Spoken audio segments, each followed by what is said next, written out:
Hong Kong police are caught on camera cornering a preteen, then pushing her to the ground. Police accuse the girl of illegal gathering. The U.S. considers blacklisting China's biggest chipmaker. It could impact China's ability to build its own domestic industry. A suicide note goes viral online. It belonged to a woman from Inner Mongolia protesting against Beijing's attempt to replace the Mongolian language with Chinese in schools. She's not the only one who's died so far. And top U.S. officials voice differing stances on whether China is the biggest threat to the upcoming presidential election. Welcome to China in Focus. I'm Tiffany Meyer. Hong Kong police arrested nearly 300 people on Sunday, among them a 12-year-old who said she was out buying art supplies at the time. NTD's Juliet Song has more on that. Hong Kong police are under fire for arresting a 12-year-old girl. Video shows the police asking the girl to stand still. Then she started running. But the police were quick to force her to the ground, one of them almost sitting on top of her. The girl's brother tried to help her stand up, but both were pinned down. Local media said the girl later went to a hospital to get treatment for light injuries. The police fined her for breaching social distancing rules. Footage of the arrest went viral on social media. A Hong Kong media columnist tweeted the video, saying, "I wish I could say this isn't normal in Hong Kong today, but it is." Hong Kong police later issued a statement. It said the girl and other protesters were participating in a prohibited group gathering. The girl told Hong Kong media that she was out buying art supplies and ran away because she was scared by the police officers coming at her. On the same day, Hong Kong police arrested around 300 demonstrators, mainly for illegal gathering. This is one of the largest single-day arrests since Beijing imposed the national security law in June. The demonstrators had taken to the streets to protest the law and the delayed elections.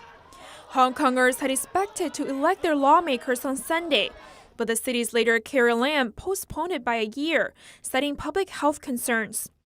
It's a blow to Hong Kong's pro-democracy camp. The group hoped to win a majority in the Legislative Council this year. They accused Lam of using the CCP virus to delay an election the government could lose. During demonstrations, protesters chanted "Liberate Hong Kong," a slogan banned under the national security law. But one demonstrator said people will still express their thoughts and feelings. Because right now the protest is banned by the Hong Kong government. So we have to fight for the space to voice out what we care, what we want to talk about. Police also fired pepper bullets at protesters. A journalist fainted after being hit by the bullets, and the person was sent to an ambulance. Juliet Song, NTD News. The richest man in Hong Kong, Li Jiachen, plans to sell 2 properties in Beijing and Shanghai. They're worth over $7 billion combined. Their sale will serve to further distance him from China. Among Hong Kong businessmen, Li was counted among those with very close relations to Beijing. That's because he's invested the most in mainland China compared to the rest of them. But after the current head of the Chinese Communist Party, Xi Jinping, took office in 2013, Li decided to weaken his ties with mainland China by selling his properties. Since then, he sold many of his estates in China and Hong Kong for about $15 billion. At the same time, he started to invest large amounts of money in Western countries like the UK. Many people were puzzled as to why Li started selling his properties in China and later in Hong Kong during the real estate boom at that time. But now many businessmen are following suit amid the major changes in China-Hong Kong relations. Now we take a look at a new development in the protests happening in China's Inner Mongolia region. Beijing's attempts to promote the Chinese language in schools has triggered even more protests. It's considered an attempt to replace the Mongolian language, part of China's efforts to erase traditional culture. Even some of Mongolia's public officials who work for Beijing have refused to send their children back to school. September 1st was said to be the first day of the new school year, but many schools remain empty. A leaked document shows the Chinese Communist Party, or CCP, ordered Mongolia's public officials to send their children to school on September 7th. It added that those who fail to do so will be punished. As for what that punishment might entail, the document says the local CCP branches will suspend anyone who doesn't comply from their jobs and salaries. It adds they'll be held strictly accountable in accordance with the law, which is set by the Communist Party. But the penalties will also extend beyond those who refuse. The leaders of the CCP group that the offender belongs to, in other words, his or her boss, and community will also be held responsible. Two more of the document's directives also stand out. First, it defines all public officials not just as regime officials. It also includes all personnel from public institutions, like doctors and nurses from state-run hospitals, teachers, and those who run state-owned enterprises. That is, all of those who are paid by the regime. Second, the document stipulates that the heads of any company or organization where violators work will be held accountable. The move effectively forces leaders to pressure and monitor their employees to ensure they fall in line. Aside from professionals and regime staff, students can also be punished. A video circulating online shows an Inner Mongolia school teacher beating a student. It was said that the student had refused to return to school after its chosen language was changed from Mongolian to Chinese. But he was eventually forced to come back. In the clip, the teacher was speaking Chinese. According to Radio Free Asia, hundreds of Mongolians have so far been arrested. At least one Mongolian vice district head, one police chief, and two school principals have resigned in protest. 4 people have died since the region's protests were sparked. Amid the unrest, a suicide note written by a now dead protester is circulating online. Ms. Serna, a Mongolian employee of a CCP committee in southwestern Inner Mongolia, jumped from her residential building last Friday. She was killed by the fall. Based on the note, her decision appears to be a form of protest against Chinese authorities' new language policy. According to Radio Free Asia, Ms. Serna wrote, "We have a small population in Alsha and cannot unite. We have tried to petition the regime, but it was suppressed even before it reached the local government. The CCP has already used all kinds of methods to stop us from petitioning the government. Our Mongolian language staff have received even greater pressure. We may be stupid, we may be weak, but stop scolding us. We have proven with our lives that we have already tried to stand up."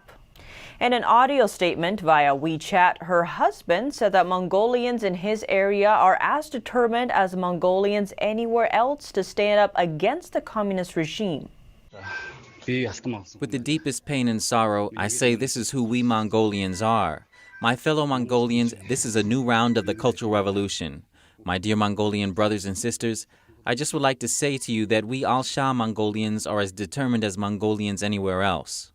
Serna's death is the 4th amid the protests, which began a week ago in an effort to preserve their native language. The first with a 5th grade elementary school student who jumped from a school building after learning that his mother had been beaten by police. The second and third were suicide protests committed by a teacher and a farmer. China's largest chipmaker could be blacklisted by the U.S. A Pentagon spokesman said the Trump administration is considering clapping export restrictions on China's top chipmaker, SMIC. The Department of Defense is considering adding the company to the U.S. entity list, which would restrict U.S. companies from selling SMIC tech without a license. SMIC issued a statement in response over the weekend, saying it was in complete shock over the news. While no specific reason was given for the action, the Pentagon has warned in the past that the Chinese regime's tech, including semiconductors, are likely to benefit China's People's Liberation Army. It echoes similar sanctions the U.S. clamped on Huawei, barring U.S. companies from selling to the U.S. firm. The U.S. last month blacklisted 24 Chinese firms and individuals alleged to be part of construction and military actions in the South China Sea. SMIC shares fell on Monday following the potential ban, the stock down by over 17% in Hong Kong. And as the U.S. increases pressure on the Chinese regime, it's also looking into its own agencies for China-related funding. According to a Reuters exclusive, the White House asks U.S. government agencies to detail all funding that supports or counters the Chinese regime. That's based on an August 27th White House Office of Management and Budget document seen by Reuters. Titled Strategic Competition with China Crosscut, the document asks all U.S. agencies to give extensive details on federal funding that supports China or counters China's unfair competition and malign activities and influence globally. China has denied such allegations. The document, meanwhile, includes examples such as funding to counter the One Belt, One Road initiative, the Chinese military, or others like 5G tech, funding for the CDC and other such health programs in China. Such funding, under review, goes back at least a decade. U.S. agencies are to respond by September 21st. China is retaliating against the U.S. with a new wave of visa restrictions on U.S. media outlets. The Foreign Correspondents Club of China, or FCCC, posted a series of tweets announcing visa bans on U.S. journalists working in China. According to the thread, at least 5 U.S. journalists from major media outlets, including the Wall Street Journal, CNN, and Bloomberg, were targeted. Instead of getting visas, the journalists got letters granting them temporary status instead. According to China's Ministry of Foreign Affairs, these letters can be revoked at any time. The FCCC said the Chinese regime explicitly said the move comes in response to the visa restrictions placed on Chinese journalists working in the U.S. The group expressed dismay at the move, adding it is quickly becoming the darkest year yet for media freedoms.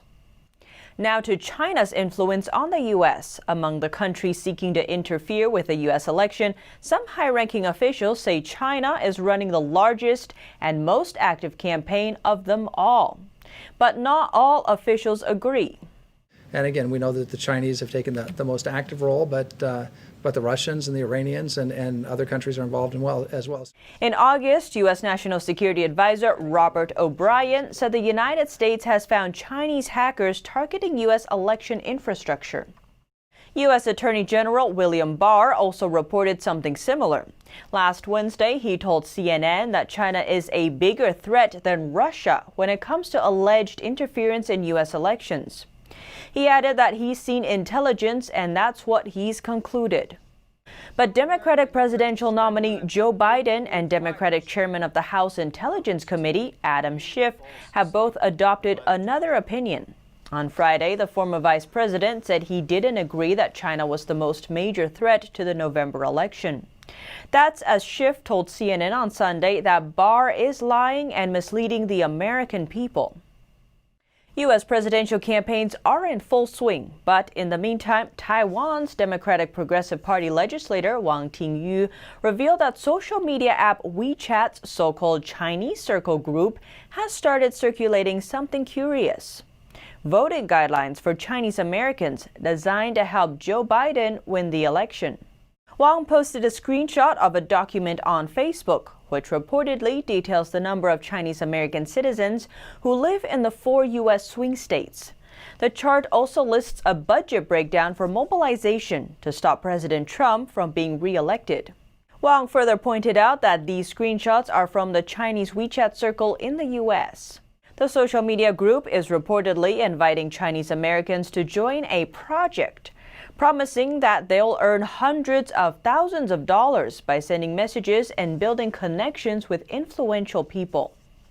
It's also said that if Trump is re-elected, Chinese companies like telecoms giant Huawei, video sharing app TikTok, tech giant Tencent, and e-commerce website Alibaba will suffer greatly. A Chinese professor and government advisor suggests that Beijing should weaponize active pharmaceutical ingredient exports as revenge of Washington's further tightening sanctions policy on Huawei. Tsinghua University professor Li Daokui recently suggested that Beijing may consider weaponizing drug precursors and raw material exports. That's as Washington further tightens its restrictions on Huawei. Li is a professor of economics and a government advisor. He says 90% of raw materials needed to produce vitamins and antibiotics are made in China, and that the U.S. won't be able to produce them in the near future. His remarks drew harsh criticism. Li Daoqui's appeal is completely unethical, and no one with a conscience would make such a suggestion. Even if others impose technological sanctions, they will not harm human lives. This is inhumane and worse than declaring war. Even though China is the world's largest exporter of pharmaceutical raw materials, Doug Barry says media outlets exaggerate U.S. dependence on Chinese drugs. Barry is the Senior Director of Communications and Publications at the U.S.-China Business Council. According to Radio Free Asia, Barry said that although most of the raw material comes from China, raw material doesn't equal the finished product. The United States still controls a significant amount of patented drugs. Zhao Ming, former sales rep from Shaanxi Runze Pharmaceutical Company, says Li Daoqui lacks a basic understanding of domestic medical industry. He adds that the level of purification technology used in China's production process is far from adequate. API, or active pharmaceutical ingredient productions, rely on the chemical industry and involve environmental issues. It's common practice for developed countries to locate parts of production overseas or import directly. It does not mean that the U.S. depends on imports. Zhao also explained that China doesn't have any reputable chemical companies and that the U.S. has greater options. Take one of the world's largest chemical companies, Germany's BASF Chemicals, as an example. The company has subsidiaries in several countries, so it's a straightforward process for the U.S. to either change suppliers or resume domestic production. President Trump and Democratic presidential candidate Joe Biden have both pledged to move production of critical medical products back to the U.S. It's a bid to create jobs and reduce dependence on foreign manufacturers like China. Dr. Sean Lin says he believes Li Daoqui's aggressive wolf warrior style of diplomacy will only accelerate the decoupling process between China and the West. He says it would be unwise for China to cut off its economic exports. Czechia's president is working to quell Chinese aggression following a top Czech official's trip to Taiwan. The president is known for his pro-Beijing stance, thanks to a Chinese businessman who served as the president's economic advisor but has since disappeared. At least one person is getting nervous over the diplomatic clashes between the Chinese regime and the Czech Republic. On Sunday, Czechia's pro-Beijing president Miloš Zeman went on TV to criticize the head of the Czech Senate's recent trip to Taiwan, calling it boyish provocation. The Senate Speaker Miloš Vystrčil made headlines last week for unreserved support for Taiwan's democracy during the trip, making a similar declaration as the late U.S. President John F. Kennedy's "I am a Berliner" in defiance of communism. Já jsem Tajvanec. Už Taiwan. Beijing threatened that the Czech speaker would pay a heavy price for his visit. Prague summoned China's ambassador over the threat. The Eastern European country is now seeing its foreign policy at a crossroad. A member of NATO and the European Union, the Czech Republic started to lean towards Beijing when its current president came into power in 2013. He had publicly supported the Chinese regime's claims over Taiwan. There was very bad relationship between China and the former government of the Czech Republic. Former government, I stress. This is a restart. That's thanks to a Chinese businessman who later became the economic advisor of the Czech president. Ye Jianming, a former Chinese oil tycoon, was the chairman of CEFC China Energy. Though in name a private enterprise, the company was able to gain global influence and connection that made even China's state-owned companies jealous. In 2017, the company bought over 14% stake of Russia's state oil giant, third only to the Russian government and UK's BP. And according to a New York Times report, the chairman was meeting with influential Americans, from a former CIA director who later became President Trump's advisor to the then vice president's son, Hunter Biden. And when American authorities started to investigate the company and arrested one of its executives, the first phone call he made was to Mr. Biden's brother, James Biden. When Chinese media asked their secret for success, the company's CEO said its founder Ye Jianming always stressed that the company needs to be, quote, patriotic. We still need to closely follow the government's policies and serve the state's strategic interests. In the past few years, CEFC China Energy has made some really good strategic layouts in Middle Asia and the Middle East. All of these layouts are to serve the government's strategy. In the Czech Republic, CEFC set up its European headquarters, investing in real estate, a football club, local breweries, and Czechia's national airline. Chinese state media touted the company's big promises of more investment. China's state-owned banks promised to secure funding for the future investment. But things came to a screeching halt when Ye Jianming was arrested in China in 2018. His whereabouts have not been known since. The investments were never fulfilled.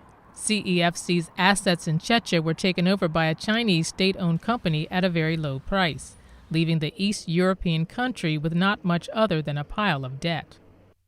The Czech president's tie with Beijing brought a backlash. The opposition Pirate Party, which takes a tougher approach against Beijing, grew much stronger in the 2018 election, marking a second transition in the country's attitude towards Beijing. Reporting by Penny Zhou, NTD News. The Communist Party sees itself as a global leader, and it is a global leader in persecution, says Sam Brownback, America's ambassador at large for international religious freedom.